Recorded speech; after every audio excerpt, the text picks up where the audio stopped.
Assalamualaikum warahmatullahi wabarakatuh. Alhamdulillahi rabbil alamin. Wassalatu wassalamu ala rasulillahi wa alihi tayyibin wa ashabihi al-akhyari ajma'in wa man tabi'ahum bi ihsanin ila yaumiddin. Amma ba'du.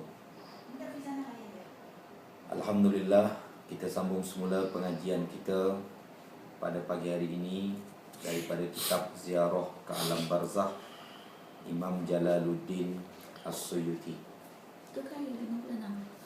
Abu Qatadah menceritakan bahawa Rasulullah SAW bersabda, orang yang mati syahid tidak merasa sakit akibat pembunuhan, melainkan hanya akan merasa sakit seperti cubitan. Hadis riwayat At-Tabrani. Ibnu Abi Ad-Dunya meriwayatkan bahawa Muhammad Ibnu Ka'ab Al-Qurzi pernah mengatakan, pernah sampai kepadaku bahawa yang paling akhir mati adalah malaikat maut. Dikatakan kepadanya, malaikat maut, matilah. Saat itu dia akan menjerit keras. Seandainya suaranya didengar oleh penghuni bumi ini, niscaya mereka akan mati ketakutan. Setelah itu ia mati. Ziyad An-Namiri berkata, saya pernah membaca sebahagian buku yang menyebutkan bahawa kematian itu lebih menyakitkan, malaikat maut, berbanding kematian yang dirasakan oleh seluruh makhluk lainnya. Al-Qurtubi mengatakan, ditimpakannya rasa sakit kematian itu kepada para nabi kerana dua manfaat. Yang pertama, sebagai penyempurna keutamaan mereka dan mempertinggi darjat mereka. Yang demikian itu bukan kekurangan atau azab, melainkan suatu ketetapan bahawa orang yang menderita akibat musibah adalah para nabi dan orang-orang setelahnya. Yang kedua, agar umat manusia mengetahui rasa sakit saat kematian, kerana sakit itu bersifat misteri. Sebahagian orang pernah menyaksikan beberapa orang yang meninggal, tetapi mereka tidak melihat gerakan ataupun goncangan. Bahkan mereka melihat keluarnya nyawa secara mudah, sehingga mereka menganggap ringan masalah kematian dan tidak mengetahui apa yang sesungguhnya dialami oleh si mayit.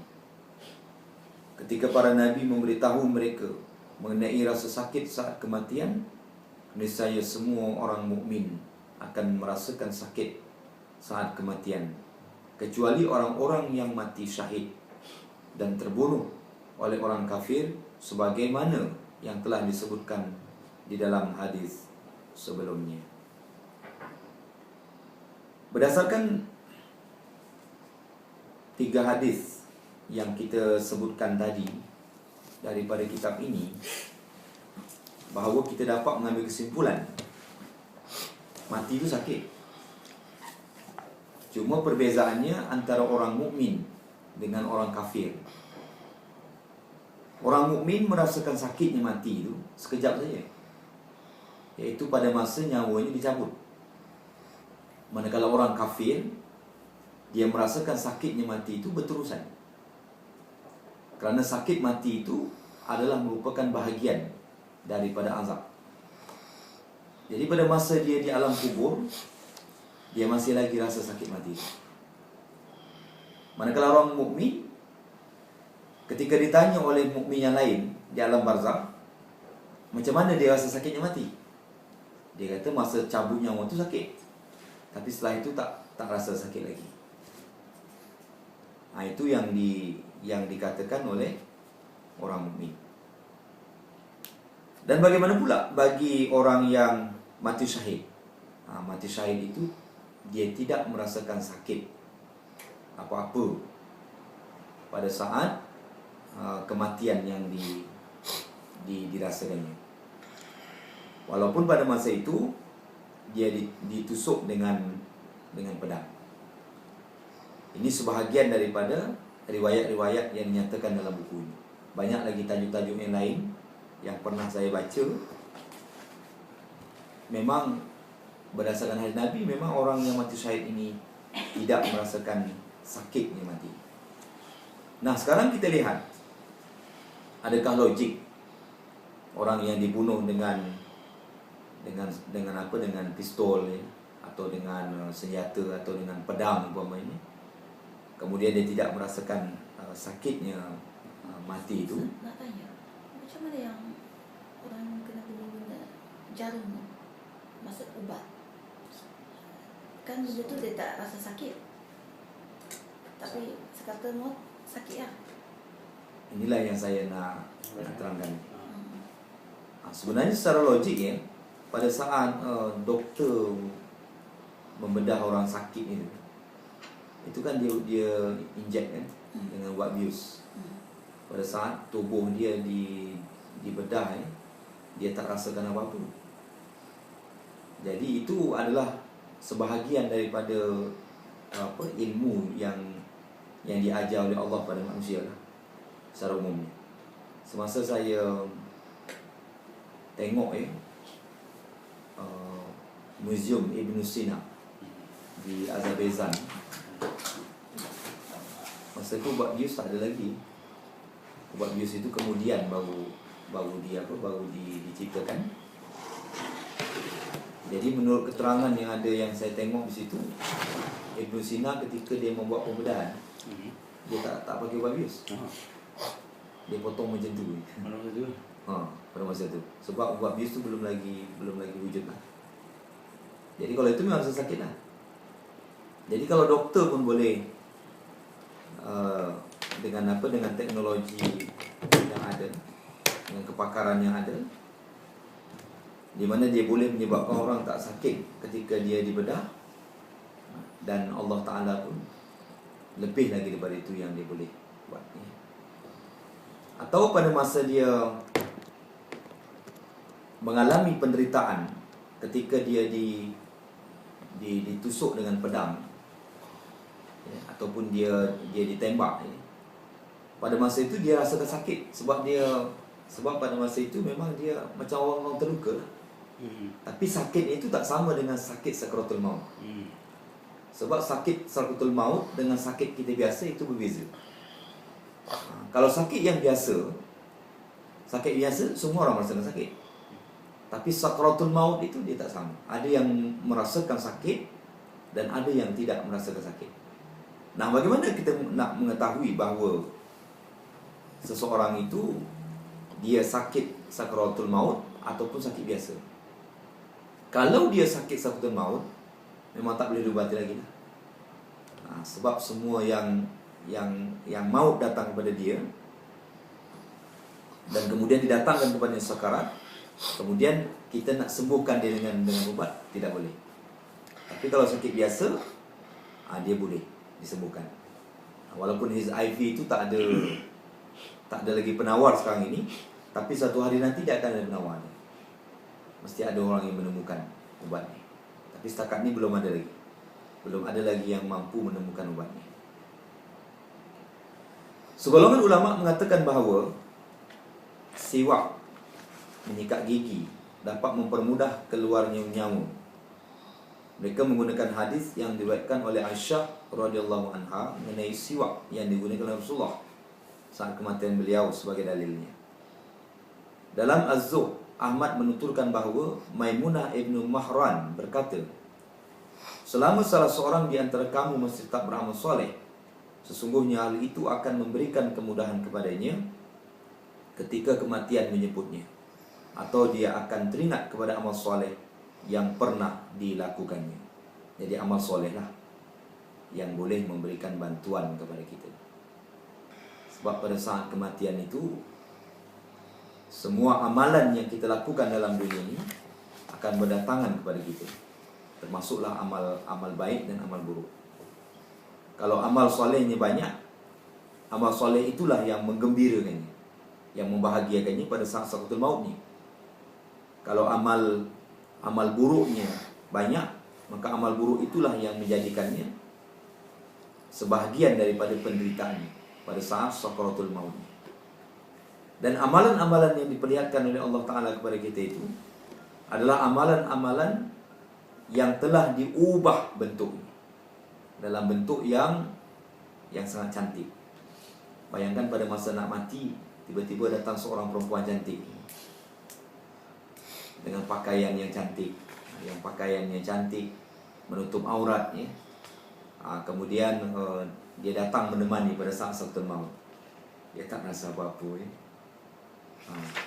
Kadang-kadang orang yang dirawat di hospital tengok muka nurse saja pun, kalau yang lawa-lawa saya pernah dulu masuk hospital dekat Bandung. Orang Bandung ni kan cantik kan. Dia punya nurse tu memang cantik lah. Kita tengok nurse ni pun kita dah hilang sebahagian rasa sakit kita ya, dengan layanan dia apa semua tu kan, lemah lembutnya. Jadi kegembiraan tu lah. Jadi diubah bentuk dia, tapi itu semua adalah amal ibadah dia. Amal ibadah dia. Saya ada menyampaikan hadis pada pengaji terdahulu, di mana pada saat sakaratul maut itu, orang yang nak mati ini dia tak tanya ya, tapi dia gembira lah. Dia tak tanya siapa yang datang di sebelah dia, daripada kanan, daripada kiri, daripada depan, daripada belakang. Ini kerana pada saat sakaratul maut itu, solat datang depan ya, puasa dia, zakat dia, haji dia, kesabaran dia, semua yang baik-baik dalam dunia dilakukannya berada di sekelilingnya. Seperti mana jasadnya yang dihadapi oleh keluarga dia.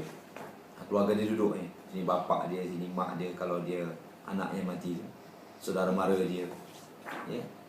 Pada masa itu. Nah di sini juga amal ibadahnya yang menggembirakan.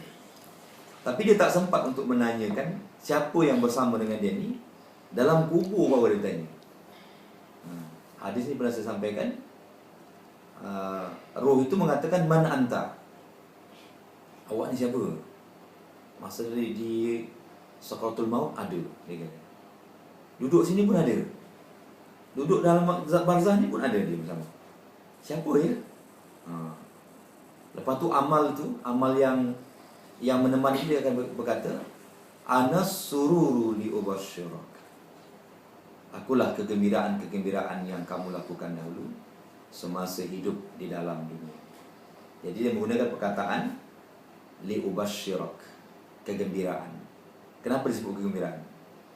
Sebab orang mukmin soleh dalam dunia ni, kegembiraannya pada masa ibadah. Nak menunggu waktu sembahyang, dia duduk dalam masjid, dalam surau, atau di rumah dia sembahyang seorang-seorang kan. Nak masuk waktu solat itu, dia duduk dekat sejadah dia. Itu nikmat sekali tu. Terutamanya waktu subuh ni. Setengah jam sebelum masuk subuh, kita baca Quran dulu, terutama surah-surah yang sangat baik lah, surah Rahman. Tunggu masuk waktu solat tu. Sampai masuk waktu sembahyang tu kita solat. Lepas solat tu kita sambung semula dengan ibadah sampailah waktu syuruk habis 1 jam lah. Itu nikmat sekali ya, itu begitu gembira sekali. Kita rasakan begitu nikmat. Sebab kegembiraan yang kita rasakan dalam dunia ini, kalau yang bukan yang bernilai kerohanian, spiritual, dia kegembiraan itu dia tidak sama. Contohnya macam kita beli kereta baru. Kereta baru ni, berapa lama kita rasakan kereta baru tu, nikmatnya kita pakai kereta baru tu? Paling lama ya 1 tahun lah.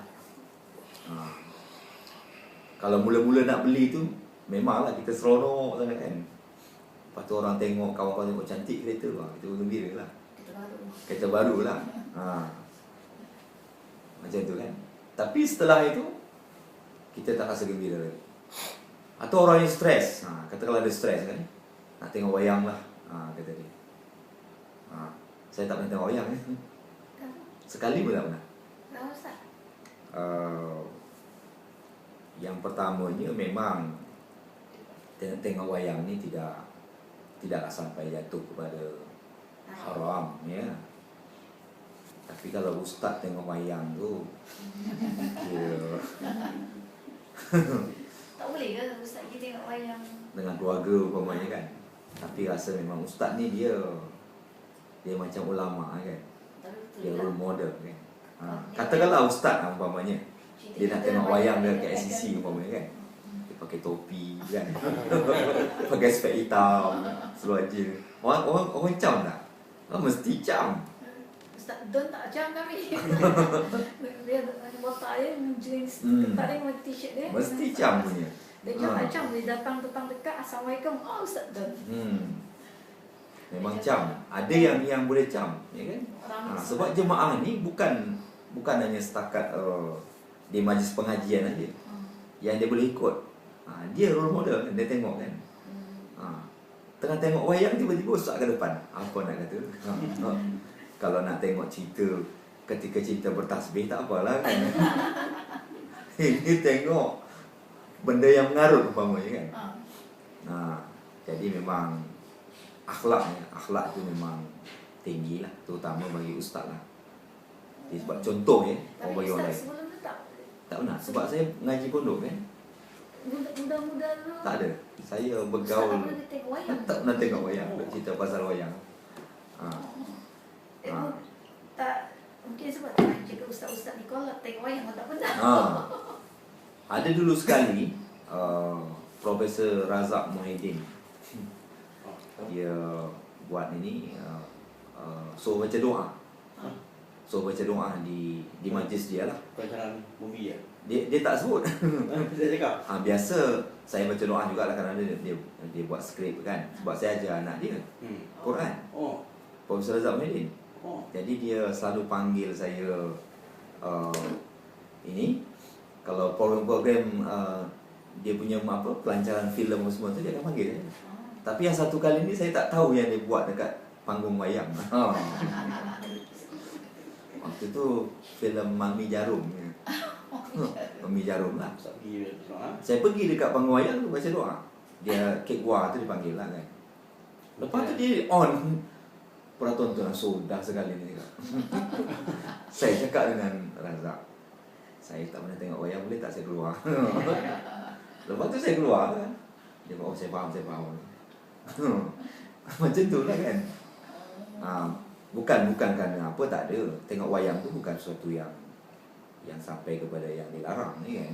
Tapi kalau dia duduk tengok wayang tu bawa kekasih umpamanya, lepas tu pegang-pegang tangan dalam gelap tu, itu kira buat halwat lah. Tapi kalau dia bawa dengan keluarga dia, kan, tengok cerita kartun umpamanya kan, bawa anak, bawa isteri, tak ada masalah kan begini. Tapi bagi ustaz tu memang masalah. Ustaz ni memang dia orang hati.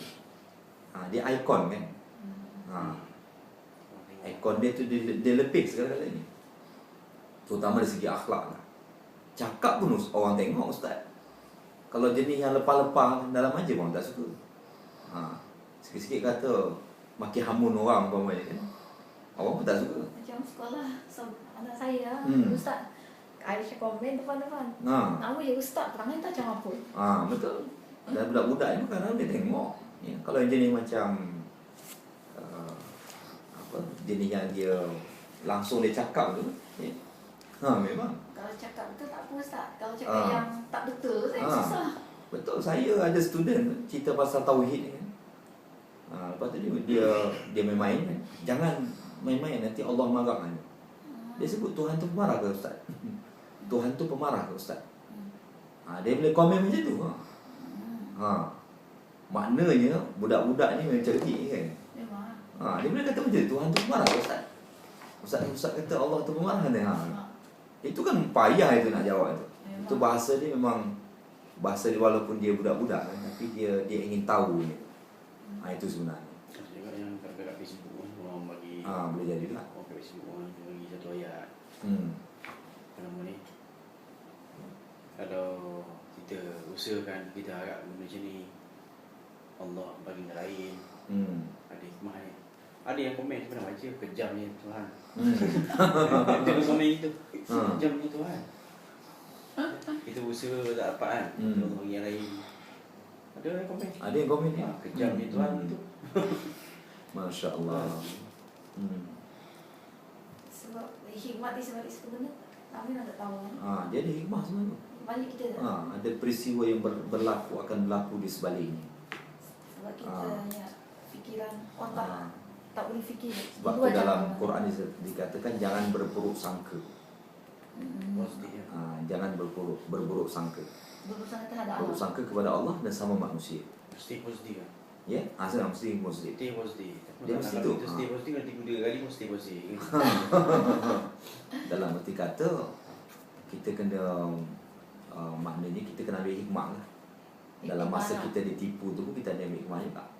Macam orang, kenapa Rasulullah dahulu dia berperang, dia tak pernah tertangkap. Sayyidina Ali sendiri pun dia panglima perang Rasulullah tu tak pernah tertangkap. Tak pernah tertangkap. Tak pernah. Kena siksa pun tak pernah. Nabi Muhammad. Tak pernah. Nabi ya. Panglima perang ni dia kata-kata semua dia apa? Sebab itu kerana kepintaran dia kan. Kerana kecerdikan dia. Jadi kita pun Allah apa dengan menggunakan idea yang sama. Maknanya kita kena macam tu lah. Jadi orang mukmin ni memang cerdik lah.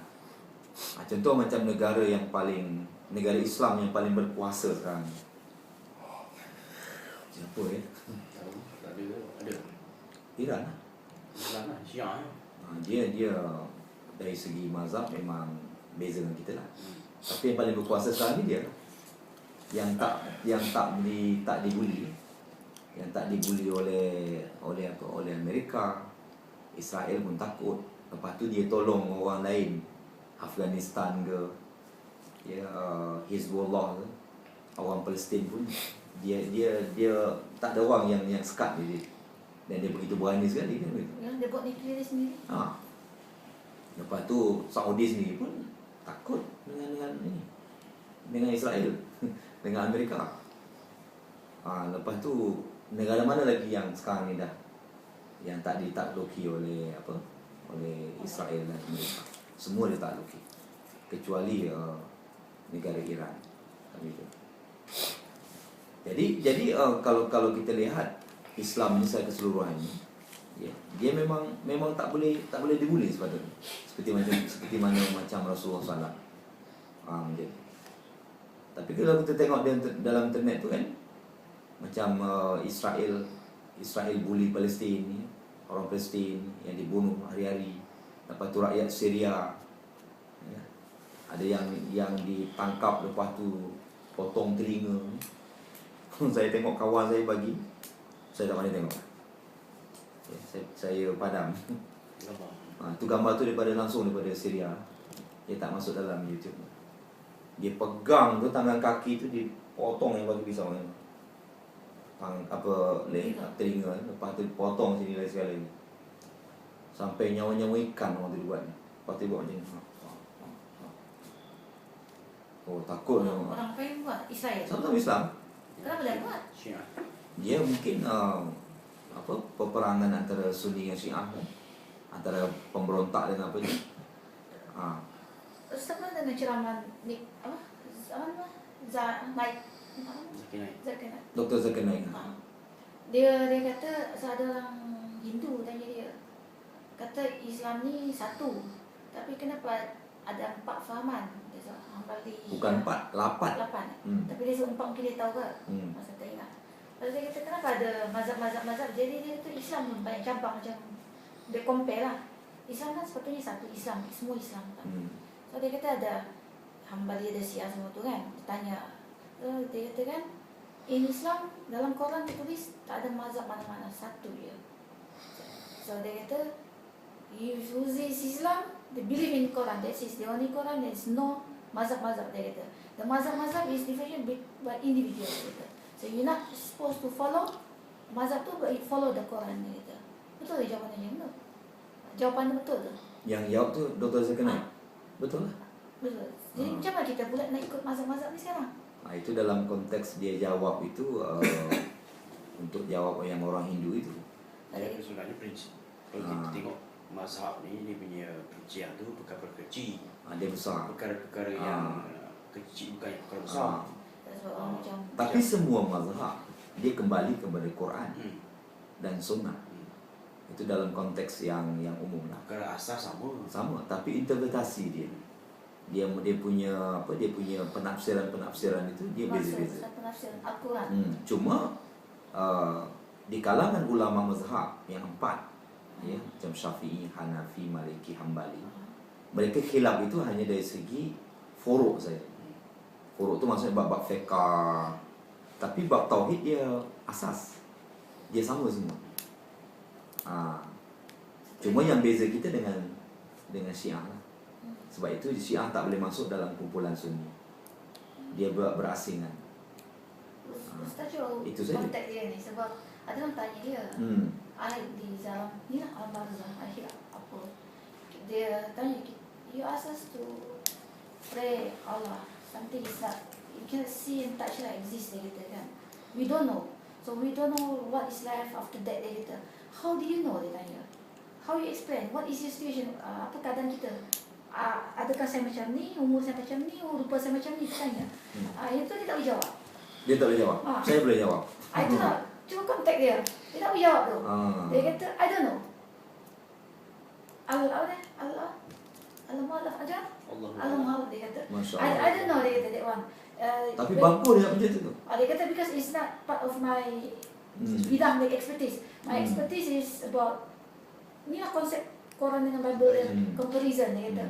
Dia kata I don't know, but we might be like this, or dia bagi tahu lah, dia tak tahu, dia kata. Bukan bidang ni. Jadi terfikir kan, kita start berhubung dengan saya dia. Saya ada baca buku Keadilan Ilahi, Keadilan Tuhan. Ada dua soalan yang sangat unik yang untuk dipahami. Tapi dia jawab. Tapi jawapan dia itu tepat. Quran dan Sunnah, bukan. Ini profesor lain. Profesor lain. Bukunya dalam bahasa Arab dan diterjemah dalam bahasa Inggeris, bahasa Perancis, semua bahasa. Profesor Al-Adlu Ilahi, dia punya tajuk. Keadilan Tuhan. Ya kan? Ramai orang bukan. Jadi apabila saya baca buku tu, dia orang tanya macam mana bentuk roh manusia. Semua nak tahu after di alam barzah itu macam mana. Ramai orang Islam nak Dia tahu. jawab, roh itu sama dengan bentuk rupa dia semasa hidup, dengan fizikal. Kalau roh itu tak sama dengan bentuk fizikal dia, macam mana dia nak mengenali antara satu dengan yang lain nanti di alam barzah? Dia mula mati dulu, lepas tu nanti menyusul pula anak dia, menyusul pula nanti bapa saudara dia. Tapi umur sama semua. Kan katanya umur kat alam itu sama. Dia tidak terikat lagi dengan masa. Sebab di alam barzah tidak ada siang dan malam. Rupa macam Rupa ni. sama. Laisalaha min dunillahi kasyifah. Quran surah An-Najm, ya kan? Laisalaha min dunillahi kasyifah. Itu selalu dibaca dalam Qiyamul Lail. Laisalaha min dunillahi kasyifah. Laisalaha min dunillahi kasyifah. Itu tak boleh nak imagine, ya. Tak boleh nak bayang. Tapi dia ada kehidupan di alam barzah itu, dan kehidupan itu lebih lagi daripada kehidupan dalam dunia. Jadi macam mana kita nak meyakini sesuatu yang gaib kami itu menjadi satu keyakinan kita? Bukan hanya setakat alam barzah, juga alam mahsyar, adanya kiamat, adanya syurga dan neraka, adanya mizan. Sementara kita tidak pernah pergi ke tempat itu.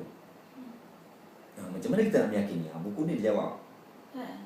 Dia buat sebenarnya Allah Ta'ala telah membuat satu perumpamaan semua dalam dunia ini. Apa yang dia ada di alam gaib ada dalam dunia ini. Cuba kita lihat, dia kata, pada saat kita berada di dalam perut ibu kita selama 9 bulan 10 hari, pernahkah kita terfikir yang kita akan keluar dari perut ibu itu dan kita akan melihat dunia begitu luas ini? Kita tak pernah terfikir.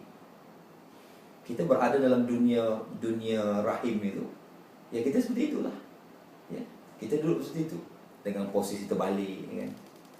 Napas, makan, minum bersama dengan mak dia. Kami itu. Dah pada masa kita berada dalam dunia ini, kita tak terfikir pun yang ada satu alam lagi yang lebih baik pada dunia ini, dan lebih indah, lebih menarik daripada dunia ini. Itu alam barzakh. Begitu. Semasa kita berada dalam barzakh nanti, kita juga tak terfikir yang nanti kita akan pergi ke alam mahsyar yang tentunya lebih baik daripada alam barzakh itu sendiri. Kan itu munasabah ya. Baca Quran, walal akhiratu khairun laka minal ula. Yang akhir itu lebih baik daripada yang pertama. Ya, Yang permulaan. Masuk syurga. Iya, dia tu baik. Umat yang terdahulu dengan umat terkemudian, kita lebih baik daripada umat yang terdahulu. Dia boleh lepas jawapan tu. Satu lagi yang unik, dia bertanya. Dia kata, saya ada jiran baik. Bawah ni dekat MHI tu, yang TV3 tu, Malaysia hari ni. Seorang penderma organ Cina, masih muda. Agama bukan Islam, tapi dia baik. Semua organ dia, yang penting-penting jantung apa semua, dia dah sign dah akan didermakan siapa yang memerlukan, buah pinggang kalau dia mati. Ni kalau dia mati so macam mana ya? Dia duduk dalam neraka ke? Atau duduk dalam syurga? Macam mana tu kita jawab? Dia baik. Takkan kebaikan itu Allah tak bagi penilaian walaupun dia musyrik sekalipun. Kebaikan itu kan universal kan. Allah tak tengok jantina, bangsa, kulit dalam hal kebaikan. Semua orang dipandang baik, tak kira agama. Islam, Hindu, Kristian, Buddha. Kalau yang namanya baik itu tak baik. Tak boleh kita ini tak baik sebab apa yang dibuat itu tak baik sebab dia Kristian. Tak boleh kata macam tu. Jadi baik itu dalam pandangan Tuhan, ya, dalam konteks apa yang terbaik lah yang lakukan manusia itu. Persoalannya, adakah Allah Ta'ala tidak membalas kebaikan dia? Disebabkan kerana dia kafir, dia telah menderma kan begitu. Ini dalam konteks pandangan Islam. Buku tu jawab, mantap jawab, pakai hadis. Satu hari ada seorang mukmin datang kepada Rasulullah dan dia mengadu pada Nabi bahawa jirannya yang sangat baik dengan dia, seorang yang musyrik, sangat baik dengan dia, meninggal. Dan dia berjumpa dengan Nabi itu, dia sedih kerana terlalu sayang dengan jirannya ni tadi. Dia jumpa dengan Nabi, dia nak tanyakan di mana, apa nasib jiran ini.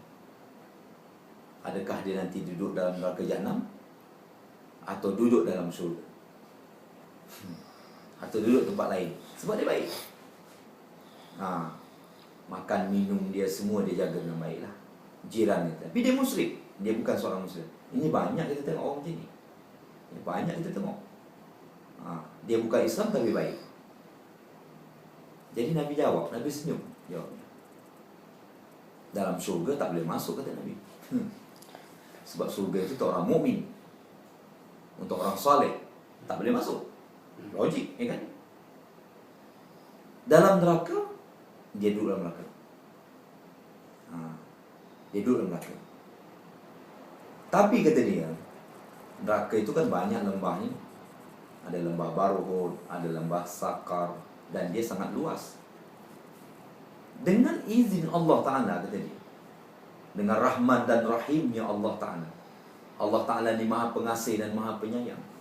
Sedangkan rezeki pun dibaginya kepada orang yang bukan Islam dalam dunia. Dia rajin cari duit ni kan, dia berkaya macam kita sama. Tapi keberkatan itu adalah Allah Ta'ala bagi rezeki pun sama. Jadi sebab kerana kebaikan dia tu, dia kata, dia duduk dalam neraka, tapi dia tidak dibakar oleh Allah, tidak disiksa oleh Allah Ta'ala, dengan sebab kebaikannya. Nampak? Ya kan? Jadi lepas dia punya jawapan itu. Jadi lega orang yang bukan, yang mukmin tadi itu berjiran dengan musyrik yang dah mati tadi. Jadi dia duduk dalam neraka juga, tapi Allah Ta'ala tak disiksa. Allah Ta'ala tak siksa dia dengan sebab kebaikannya itu, Allah Ta'ala berikan balasannya. Atau dalam buku juga dikatakan Allah Ta'ala nak membalaskan kebaikannya. Okey, boleh jadi Allah Ta'ala dibaginya rezeki, ditolakkan bala semasa dia hidup dalam dunia. Atau pada masa dia mati tu, dia tak rasa sakit mati. Dia tak rasa sakit mati Orang kafir. walaupun dia kafir. Kenapa? Ada kebaikan yang dibuatnya. Macam orang Palestin itu kan, yang tolong dia orang tu bukan orang Islam saja. Satu dunia orang tolong. Pakai yang serban tu semua. England pun buat pakai serban. Dia pakai yang ni, pakai yang lilit tu, yang hijau itu, hijau putih. Orang Korea yang pakai. Orang Korea pakai. Saya nampak. Sebagai tanda sokongan kepada Muffler lah tu. Ya. yang selendang macam ni juga lah. Tapi dia warna hijau. Dia kecil kan. Kan semua orang pakai tu sebagai tanda sokongan kepada rakyat Palestin. Ada dekat lagu dia nak tunjuk perasaan. Bukan macam tu. Orang Korea macam dia pakai. Dia bagi derma kan. Mesti ada balasan. Betul lah. Sebab Allah Ta'ala pandang semua kebaikan itu sama. Macam doktor-doktor yang pergi lah, lama juga masalah. Dan boleh jadi pula dengan izin Allah kan, dengan sebab keprihatinannya dengan orang ni, dia masuk Islam kan. Macam ada satu kisah itu, siapa yang menceritakan kepada saya? Ini kisah benar ni. Dia datang ke Palestin, Mak Saleh. Lepas tu dia jumpa dengan seorang wanita Palestin ini, beria nak suruh dia datang rumah. Macam nak bagi jamuan lah kononnya. Wanita Palestin jemput dia. Wanita Palestin jemput dia. Dia pun pergilah rumah orang Palestin. Dia tengok rumah dia, rumah tanah kan. Semua tanah kan. Periuk tanah semua tanah. Lepas tu dia hidangkannya. Air sejuk aja dia hidangkan. Lepas tu dia macam mana dia boleh, selalu kalau orang buat panggil jemputan itu kan dengan makan apa semua. Dia tak ada apa tapi dia begitu gembira menyebutnya. Lepas tu dia cerita lah, inilah Islam. Dalam kondisi bagaimanapun dia tunjuk kebaikan, silaturahmi kan. Dia sentiasa gembira oleh. Daripada itu dia sedar, ya Allah, hebatnya umat ini. Tabahnya umat ini. Masuk Islam dia. Dengan sebab itu kan. Itu sebenarnya nilai. Boleh jadi ya. Sebab kita baik dengan orang tu, ya, walaupun bukan Islam tu satu dakwah kan, lepas tu dia masuk Islam dengan sebab itu. Jadi kita balik kepada pembahasan tadi di mana ya, dengan kaitan dengan Palestin. Kalau macam sukarelawan yang pergi ke Palestin ni, yang mana lebih baik? Dia pergi duduk senyap, dibantu senyap, berbanding yang orang yang pergi masuk TV, mana lagi baik? Dia sebenarnya dua-duanya tu baik, ya kan? Dua-duanya baik. Tapi kalau kita buat senyap tu lagi baik. Lagi baik lah. Sebab balasannya tinggi gitu. Tapi ada yang dia macam pergi tak ada orang tahu. Tapi disebabkan mungkin pada masa dia pergi pun ada orang nak buat liputan, pergi sekali interview dia. Jadi secara langsung orang macam kenal dia lah, dia orang yang pernah pergi. Ya. Zaliza, dia pergi sorang-sorang ni. Tak, dia pergi under IRM, Islamic Relief Malaysia macam tu. Dia pergi as a group. Tapi masa yang sama TV3 ni 3 hari dia pergi juga. Saya rasa purposely sebab dia ada banner je solat semua kayak gitu. Saya rasa dia dapat publicity lah. Baik pendapat saya. Sebab dia company. Tapi di Palestin dia siap bawa banner dia sekali. Saya rasa dia lebih publicity kot. Apa macam mana? Dia bawa banner syarikat dia. Bawa banner sekali. Dia rangkaian. Dia ada rangkaian sekolah agama syarikat ni. Dia pergi Ya, dia pergi. Siap dengan banner dia sekali tu. Saya ada kat kawan yang Aqsa Sharif junior saya pergi 2-3 kali dah. 2-3 kali. Kalau ambil gambar ke BT, tak pernah orang tahu dia pernah pergi lah. tak pernah ada gambar dia. Sama dengan doktor tu juga. Doktor. Kalau ambil gambar ke orang meliputan dia pergi, saya tahu dia pergi. Tapi tak pernah ada gambar dia. Saya rasa mungkin dia fikir itu dia terbaik kot. Yang terbaik. So mungkin orang jadi riak kalau dia orang tahu. Betul. Orang tanya orang pergi Malaysia kita dia pun dia kan boleh kontrol. Orang tahu orang pergi saya nampak gambar awak. Ya, saya pun kali lagi Gaza kan. Roy nak pergi. Dia rasa riak tu tinggi lah kan. Masya Allah ya. Dia macam mana konsep dia kalau orang pergi Gaza, lepas tu dalam kumpulan tiba-tiba kena attack dia meninggal. Adakah dia mati syahid? Dalam konteks dia punya perjalanan itu memang boleh menyebabkan dia mati syahid ni. Dia mati syahid lah. Dia nak menolong kan? Dia menolong. Cuma syahid ni ada grade juga lah. Dia tak sama dengan yang bawa senjata tu kan, dia tembak lah, itu tak sama. Dia potong apa semua kaki itu syahid lah. Dia rasakan penderitaan yang teramat sangat lah. Tapi kalau dia terkorban juga dia kira syahid lah. Tapi grade dia adalah dia tak sama lah. Jadi kalau dia buat dosa tu Hapus. timbang balik. Hapus juga. hapus. Syahid, minta maaf, dia lari dah. Syahid kalau hutang kena bayar juga. Bayar. Kalau hutang kan Yang berhubungan dengan manusia, dia wajib diselesaikan juga. Ingatkan kalau mati syahid tu lepas. Dia syahid ni positif ni, bukan negatif kan. Allah itu sangat objektif kan dalam memberikan penilaian. Maha objektif kan. Ramai orang di syahid lah, tak payah Jadi besar. syahid ni orang cakap rezeki tau. Tak semua dapat. Dia terpilih. Wala taqulu liman yuqtalu fi sabilillahi amwat bal ahya'un walakin la tash'urun. Bukan semua orang. Walaupun yang pergi kat situ tak semestinya. Tak semestinya. Macam orang yang pergi haji umrah itu. Walaupun ada duit belum tentu dia boleh pergi. Kalau tak sampai wa'adzin fin nasi bil haji ya'tuka, ya. Kalau dia tak ada seruan pada dia untuk datang pergi haji umrah tu, jangan harap dia boleh pergi. Walaupun pusing-pusing dah pergi US, pergi Perancis, mana-mana pergi. Pergi umrah tak pernah pergi. Tak. Allah yang panggil juga. Allah yang panggil. Dan orang yang datang ziarah ke tempat tu memang diizinkan Allah Ta'ala. Macam mana pula Ustaz? Janjinya syurga ya. Ada orang ni pergi 2-3 kali. So ada banyak duit kan, tapi pergi ada 3 kali. Dia cerita ni anak buah dia kan, pergi balik makin teruk perangai pula dia kata. Macam mana tu? Tapi ada pahala dia lah. Nilai itu ada lebih lah.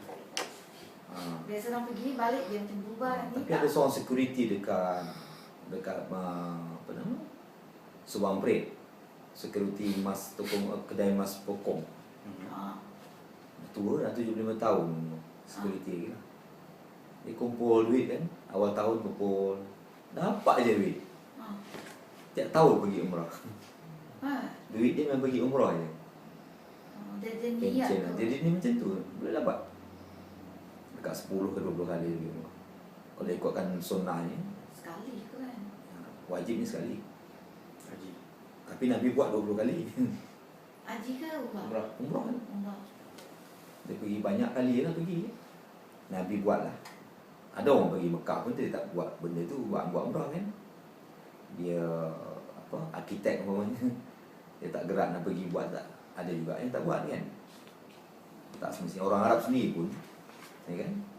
Orang sendiri pun ada juga yang tak buat. Bukan semestinya dia duduk di Mekah itu dia buat. Sebab ni ibadah khusus kan. Ibadah ziarah ni ibadah khusus. Jadi macam ni. Allah Ta'ala berfirman, Allazi khalaqal mauta wal hayata, surah Al-Mulk ayat 2, yang menjadikan kematian dan kehidupan. Allah Ta'ala menjadikan kematian dan Allah Ta'ala juga yang menjadikan kehidupan. Dan firman Allah di atas, Qatadah mengatakan, kehidupan itu seperti kuda malaikat Jibril, sedangkan kematian adalah seperti biri-biri berwarna kebiruan, putihnya lebih banyak daripada warna hitamnya. Ini pendapat Al-Qatadah. Maksud dia? Ya. Maksud dia? Ini perumpamaan. Kuda malaikat Jibril. Kuda malaikat Jibril. Dengan Kehidupan tu. Jadi kuda ni, yang dimaksudkan kuda ni, hidup ni dia macam ni lah. Macam apa nama? Ujian antara kesenangan dengan ujian ni. Itu silih berganti. Ya kan?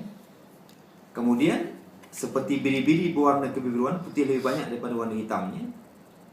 Lebih banyak ujiannya daripada kesenangannya. Hidup dalam dunia ini.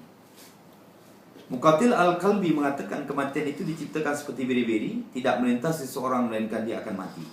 Kehidupan diciptakan seperti kuda, tidak melintas sesuatu melainkan sesuatu yang hidup. Ada lagi banyak tafsiran lain. Umpamanya Sayyidatina Aisyah radhiyallahu anha pernah mengatakan hidup ini seperti bersinan seekor kambing. Hidup ini seperti bersinan seekor kambing. Maksud bersinar? Bersin, kambing bersin tu lama tak? Sekejap. Bersin. Bersin. Macam tu.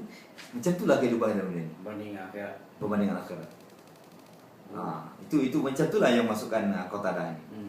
Atau kata seorang profesor, hidup kita ni macam makanan yang tersangkut di celah-celah gigi. Kita ambil yang apa tu? Lidi tu kan? Macam tu. Dah habis macam tu. Ad-dunya mata kan. Kehidupan dunia ni ada kesenangan yang bersifat sementara. Qalil, sedikit. Tak begitu banyak sekali. Jadi nak bagi tahunya yang kehidupan dunia ni hanya apa orang kata? Tak adalah apa banyak kesenangan lah. Tak ada banyak kesenangan. Melainkan penderitaan-penderitaan dalam hidup. Jadi tak heranlah manusia ni kalau dia terus menderita kan. Nabi dan Rasul pun dia menderita. Keluarga Nabi pun dia banyak menderita. Rata-rata semua keluarga Nabi ni mati terbunuh. Sebab tu baru-baru ni saya bagi kuliah di Putra Perdana Puchong, menceritakan tentang hukum dan adab ziarah kubur. Dah cerita pasal adab dan hukum ni, maka keluarlah dalil-dalil. Jadi masa tu saya tak pernah menyampaikan ceramah ni, dia buka soalan tak ada. So biasanya orang minta soal kan. Tapi kalau ada yang menyoal tu kita jawab lah. Jadi dia tanya, Ustaz, macam mana amalan kita sambut hari kenduri mayat? Kenduri mayat orang yang baru mati.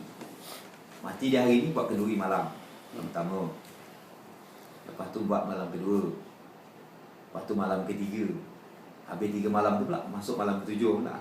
Lepas tu masuk malam 40. Ini dia kata ada tak dia punya nas? Dia tanya macam tu. Lepas tu baca Yasin, baca wirid-wirid tahlil apa semua tu kan. Lepas tu bagi jamuan dan sebagainya. Ada tak dia punya nas ni? Dan adakah dia benar? Dan bagaimana pula dia kata kalau yang mati itu tak ada duit umpamanya. Orang miskin. Lepas tu dia tak buat apa-apa. Adakah itu menjadi satu kesalahan kalau tak dibuat? Jadi saya jawab kan, saya pula kalau bab-bab yang Muqarrin ni, perbandingan mazhab ni memang saya minat. Saya suka belajar. Dan dulu pun saya belajar di universiti memang ambil perbandingan mazhab. Memang saya suka study komparatif, saya suka sangat bab-bab hukum tu kan. Jadi rupa-rupanya ulama-ulama kita ni dalam mengambil nas-nas dalil itu, dia bukan Quran Sunnah saja. Dia ada Quran, ada Sunnah, ada Ijma', ada Qiyas, pendapat sahabat, Qaul inna sahabah bil hujjah, pendapat daripada salafus soleh. Semua yang baik-baik kami itu. Bukan Al-Quran. Dan menurut keyakinan kita, pahaman usul jemaah ini, kita tidak beramal itu daripada Quran dan Sunnah saja. Kecuali pahaman Salafi atau pahaman Wahabi, dia hanya mengambil daripada Quran dan Sunnah saja. Sebab itu kalau tak ada daripada Quran dan Sunnah, dia tak beramal. Macam menurut mereka berpendapat kalau lepas sembahyang tak ada doa. Kan begitu. Lepas sembahyang tu bom dia pergi terus. Dia macam tu. Jadi amalan-amalan ni rupanya yang diajar oleh ulama kita, Imam Asy-Syafi'i itu, dia ada dalil, bukan tak ada dalil. Dan dalilnya itu ada kali daripada Quran, daripada Sunnah, daripada sahabat dia. Rupanya amalan yang pertama, kedua, ketiga 1, 7, 40 itu amalan keluarga Nabi. Keluarga Nabi banyak menyambut hari-hari kematian saudara-saudara itu. Contoh yang paling besar sekali kalau kita baca sejarah, sewaktu kematian Husain bin Ali di tanah Karbala itu, kan dia mati syahid ni. Dibunuh dengan kejam, disembelih. Orang Arab ni suka menzalimi kan. Dia suka jenis yang apa nama, jenis potong. Dia suka. Saya pernah tengok tentera Amerika dipotong kepala dia macam kambing di di Amerika, di Iraq. Dia orang sembelih meronta-ronta macam tu, pagang tu pun Allahu Akbar sampai putus tunjuk ni. Oh, dahsyat tak boleh. Nabi tak buat. Dipotong macam kambing. Menjerit tentera. Pakaian tentera. Dengan rambut apa-apa. Dipotong di sini. Macam sembelih dalam korban. Sekejap je. Menjerit, lepas tu keluar dia dalam, keluar darah. Lepas tu dia angkat tangan. Allahu Akbar. Lepas tu letak sini. Dia suka ni, orang Arab ni macam dia perangai macam tu. Nak pergi Iraq bani ke tak kita? InsyaAllah kalau Allah izinkan kan. Tapi kalau pergi sana memang kalau memang kena apa, memang resiko lah kan. Negeri-negeri macam tu, macam Palestin apa semua. Jadi macam tu. Dia suka siksa. Dia bunuh ni cucu Nabi tu. Bukan hanya setakat potong je, dia sembelih. Dia sembelih. Habis semua dipotong apa semacam tu. Jadi keluarga Nabi ni sedih kan, dia datang lah. Kata dia buat kerja apa semua. Yang mempopularkannya tu Zainab binti Ali. Zainab tu adik Husain. Dia datang ke Karbala tu balik kan, sambil menangis tu. Lepas tu dia baca doa-doa. Itu yang Syiah ikut tu. Itu Syiah ikut lah. Dan amalan ini jadi ikut pula oleh Imam Syafi'i. Sebab Imam Abu Hanifah tu dia pernah berguru kepada salah seorang daripada Ahlul Bait, daripada keluarga Nabi. Keluarga Nabi ni di zaman-zaman pemerintahan Khalifah Al-Ma'mun, Harun Ar-Rasyid, dia ada yang ulama lah, yang hebat lah. Jadi pada zaman itu ramai ulama-ulama mazhab ni yang berguru. Jadi secara tak langsung mereka tebak bawa dengan amalan itu. Sebab dia hampir mirip kan, dia agak-agak mirip. Macam ada tahlil apa semua. Dia orang pernah juga sama lebih kurang. Tak ada beza. Jadi di situ sebenarnya di amalan tu diambil dari situ. Wahabi je lah dia tak nak. Dia tak suka tu. Dia memang dia benci. Dia memang ikut Dia kalau seboleh-bolehnya, dia orang ni, pahaman dia orang ni, ziarah kubur pun haram untuk dia. Tak boleh. kan Nabi kan Kubur ada. ada tulis kan. Kan. Sampai saya ada gambar Madinatul Baqi. Kenapa disebut Madinatul Baqi? Baqi itu kan tanah perkuburan para sahabat. Yang ada di Baqi, Madinah Itu gambar dia yang original. Saya tengok. Saya pernah tengok gambar dia yang original. Cantiknya. Perkuburan Baqi. Bangunan tu dia tinggi. Bangunan tu dia macam ada kubah-kubah warna putih. Dia orang punya benci itu dia runtuh. Padahal perkuburan Baqi itu semua sahabat-sahabat Nabi yang mulia. Sekarang dia kosong lah. Habis kosong. Rata dengan tanah. Tujuannya apa? Tidak menggalakkan orang ziarah kubur. Tapi dia tak boleh sekat. Dan maka ada yang mengatakan, kalau tak dihalang, kubur Nabi pun dia nak roboh. Kubur Sayyidina Abu Bakar pun dia nak roboh. Kubur Sayyidina Umar pun dia nak roboh. Tapi tak boleh. Dia orang tak berani nak buat kan. Dia punya benci. Jadi apa yang dia boleh buat sekarang ni apa? Kalau kita doa kan, angkat tangan sungguh-sungguh depan makam Nabi tu, dia boleh pukul musyrik. Haram. Macam tu dia buat.